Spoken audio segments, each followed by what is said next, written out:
On the contrary, here you see basically creating scenes in the courts of law. You see basically creating scenes. It's like a theater.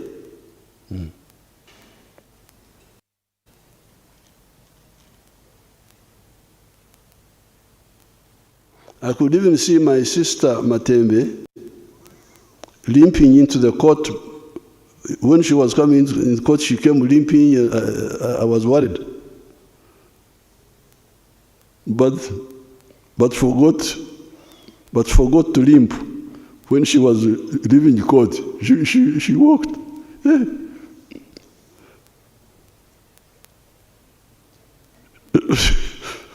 She had forgotten to repeat the scene. I saw the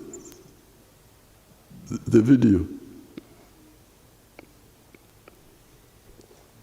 Therefore, those who want to know the truth, wait for the trials of the accused people. That's what you should do. You should all be demanding abantu mbalete mu kooti tuwulire amazima. Omulimba ali ludda wa? That should be the demand. Naye nantagambwako tembakwatako. Prison, I was in prison 8 times in Tanzania. There is no prison in Tanzania which I don't know. 8 times. Bukoba, 3 times. Mwanza, Tabora, Central Police. I was in those prisons for nothing. Because there are people who are against us. Although Mwalimu was supporting us, there were people who are against us. If you arrest me for nothing, I will prove my case.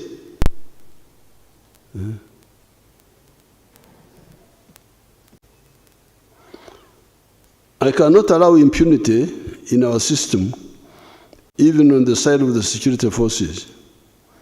In 2021, there was the death of a Ugandan nicknamed Zebra in the Kawempe area in unclear circumstances after he got in touch with our security forces.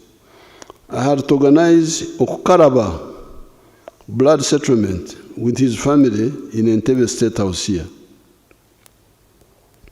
It is therefore the impunity promoters that have been inviting the security forces to finally do something. It is the security forces that die to keep peace in Uganda and in our turbulent region. If the security forces give their lives to keep peace in the country, why can't some of the political actors give up their egos and greed to make a contribution to that peace? Because the security people die. They give their lives in situations created by all these people. And all you are asked is not to die, is not to sweat, is simply to behave responsibly, that's all. And they are not able to do that. It is therefore, in order for us to insist on full accountability and no impunity for our words or our actions. You must be accountable for your words and for your actions, fully accountable. I hope these comments have illuminated what the gaps were and why the limited supportive actions of the security forces to the rule of law in the country.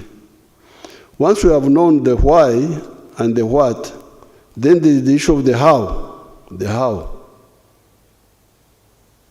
This is an issue we handled from other days of our resistance, and I will share it with you separately so as not to render this piece too long. We now come to the issue of trade order that the Inter-Religious Council also raised. One of the points mentioned by a number of people is that hawkers have been earning a living by violating common sense and selling products on the sidewalks, etc. I told the bishops and the sheikhs that I can see that I'm in real trouble. Very soon, I'll be charged for damaging the business of the coffin makers by reducing the death of Ugandans from AIDS, corona, Ebola, measles. The coffin makers are going to say, Museveni, you have spoiled our business. People are not dying enough. You have stopped people from dying from AIDS. You have stopped people from dying from Ebola. Corona killed a few people. You are damaging our business. Business of making coffins.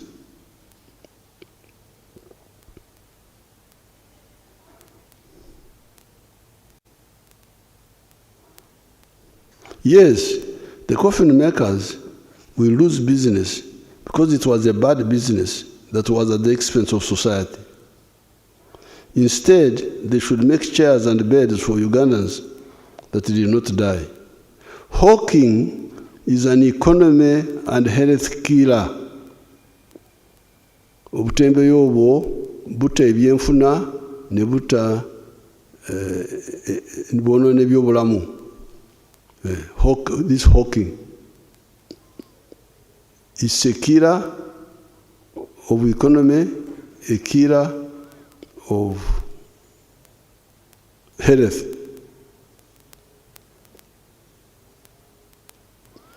It kills the economy by denying the users of the shops and the markets business, because customers buy from the hawkers who do not pay tax, because they are not identifiable. They are not identifiable. They do not pay rent. The people in the shops are paying rent. They are paying taxes. These ones are selling without paying tax, without paying rent. What sort of economy is that?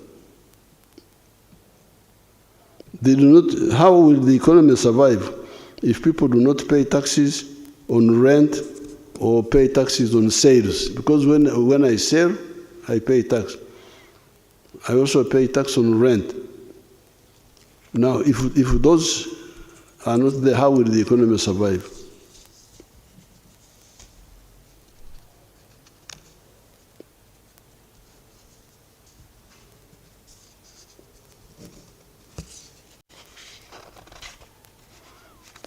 On the issue of health, having products exposed to the atmosphere, including food, is very dangerous. Yet the one who sells a dangerous product is not identifiable. Then there's the issue of blocking pedestrians from using the sidewalks and forcing them to compete with the cars and the bodabodas on the narrow roads. This means accidents, road jams, etc. Selling must be in shops, markets, or supermarkets. Even there, you must be registered so that you are accountable for what you sell, and you also pay tax. The local governments should look into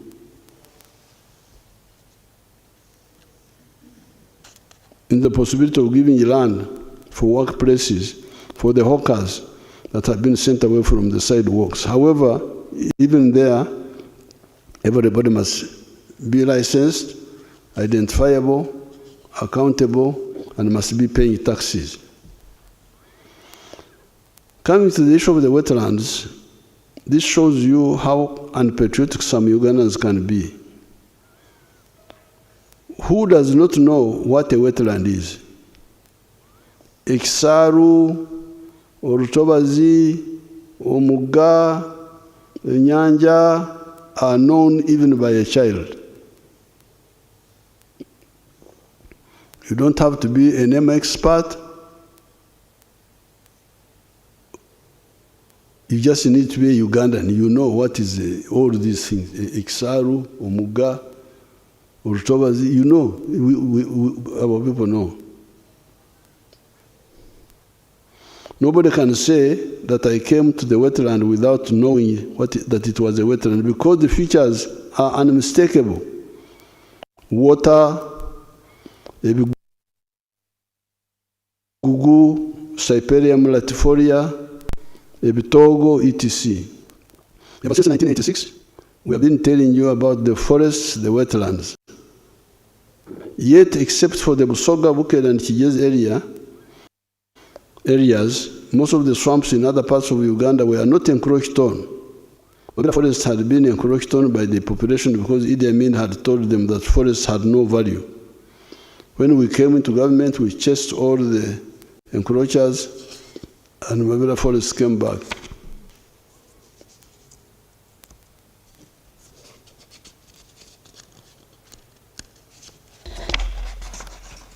However, these days when I fly over Mabera forest, I see some smoke in the forest here and there. Does it mean that some people are making charcoal in the forest?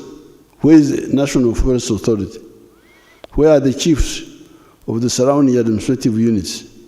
They will have to answer.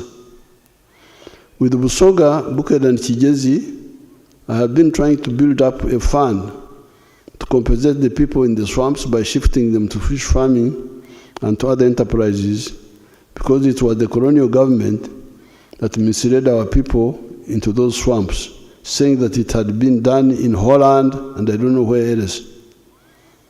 Yet, it is a disaster for us. It is estimated that 40% of our rain comes from the local wetlands and those in Congo and South Sudan. What is the proof? Why does West Nile get 1,270 to 1,524 millimeters of rain per year, and Karamoja only gets 700 to 900 millimeters, yet they are on the same latitude? I would have explained these points, but I'm rushing because I'm told that you are dying to go and watch World Cup, and I'm not World Cup. So I'm rushing. I would have explained more. Because